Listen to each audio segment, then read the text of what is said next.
तो चुप रहो और धैर्यपूर्वक अभ्यास बढ़ाते रहो। कोई गलती ना हो तो आगे जो चाहत है वो पूरी हो जाएगी।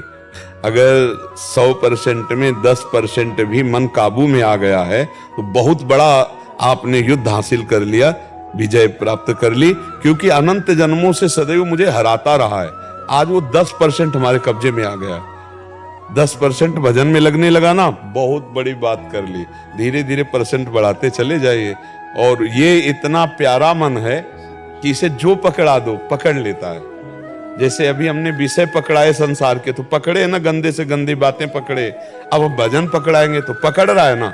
जैसे आपने 10 मिनट भजन शुरू किया, अब उस 10 मिनट में कोई आपसे आकर बात करना चाहे तो आपको बुरा लगेगा कि यार 10 मिनट तो भजन करता हूं, कम से कम चैन से 10 मिनट भजन, मतलब मन 10 मिनट के लिए राजी हो गया। तो हम धीरे धीरे उसको समय से बढ़ाते राजी करते चले जाए। धीरे धीरे अंदर ही अंदर नाम जप कर रहे हैं, बाहर से शरीर से कर्म कर रहे हैं, बहुत बढ़िया भजन हो जाएगा।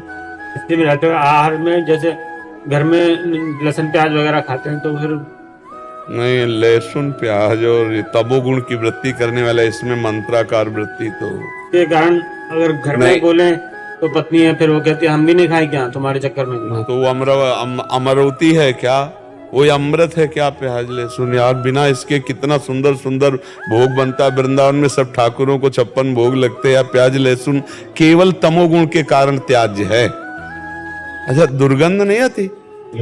आती ना दुर्गंध। मतलब एक आदमी अगर प्याज लहसुन खा के ऐसे बात करे तो सामने से दुर्गंध आती है। कौन सा स्वाद है यार प्याज लहसुन? पता नहीं लोग कैसे प्याज लहसुन को इतना पसंद करते। तमोगुणी चीज है, उसमें कोई लाभ थोड़ी है, कोई लाभ नहीं है। आयुर्वेद में लहसुन का बहुत ही, देखो औषधि में संखिया का भी प्रयोग है, खाओगे मर जाओगे। अगर आयुर्वेद शोध करके वैद्य देता है तो वो हमारे लिए औषधि है। देखो बहुत सी औषधियां दूषित पदार्थों से बनती है, लेकिन दूषित पदार्थ नहीं है, उसे हम औषधि बोलते हैं। हम औषधि पा रहे हैं अच्छा औषधि के रूप में। तो औषधि के रूप में जैसे किसी का गठिया बात है, गठिया रोग है, तो लहसुन बड़ा काम करता है।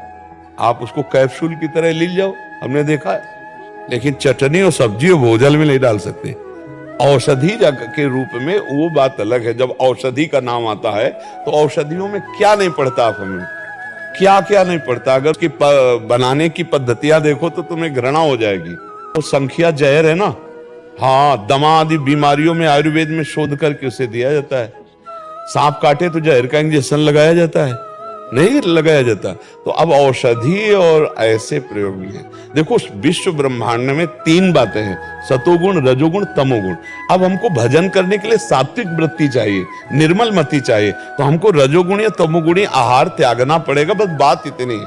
अच्छा, वही जगह आलू होती है, वही जगह प्याज होता है, वही जगह मतलब गाजर होती है, वही जगह लहसुन होता है। खेती में अपने लोग किसान के तो सब देखा है। ये खेत है आलू का, ये खेत है प्याज लहसुन का, ऐसे खूब खेती होती है, बिल्कुल पवित्र भूमि में होती है। लेकिन वो तमोगुणी है। बस इस बात, वो केवल इसलिए कि तमोगुण पैदा होता है हमारे भजन में विरोधी, इसलिए उसे नहीं पाया जाता। तो अब लहसुन प्याज के बिना भी बढ़िया यार जीवन जिया जा सकता है, पूरी जिंदगी हो गई।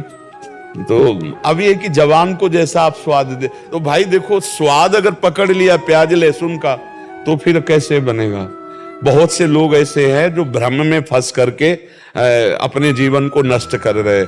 अरे हम कह रहे पनीर खाओ, प्रोटीन आए, गाय पालो, उसकी सेवा करो, थोड़ा दूध बछड़े को पिलाओ, थोड़े दूध का तुम प्रयोग करो, देखो अपने आप स्वस्थ हो जाओगे।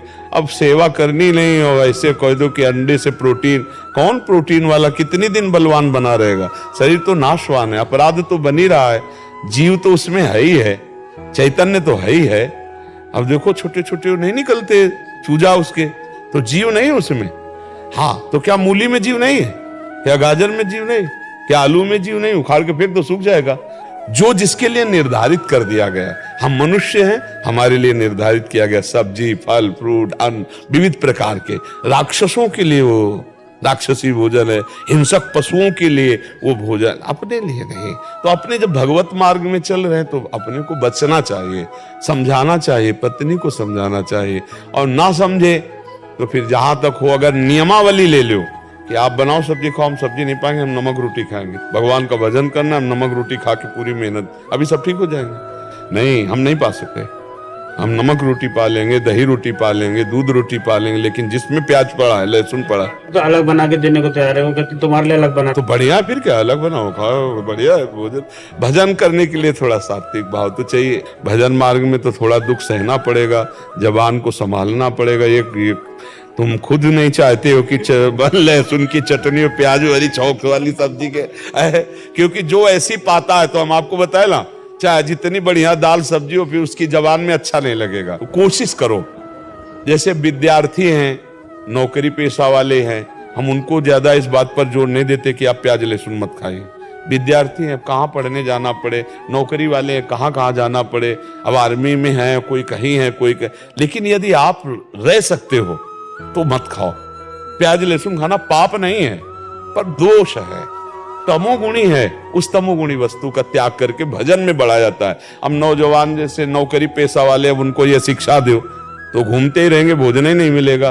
प्राय हर जगह जहां भी किचन है वहां ये आजकल सब पड़ता है, लेकिन जिनको सुविधा है कि वो बिना खाए चल सकता है, तो फिर चला लेना चाहिए। हमारी राय यही है कि अगर ऐसा आपका जीवन है कि आप बिना खाए रह सकते हैं प्याज लहसुन, तो फिर आप ऐसा करें, क्योंकि वो सात्विक है और भगवान का भोग प्याज लहसुन डालकर नहीं लगता है। इसलिए जो भगवान के भोग में नहीं, तो उसका हम जीवन भर के लिए त्याग करते हैं। तो ऐसे भाव से चला जाता है।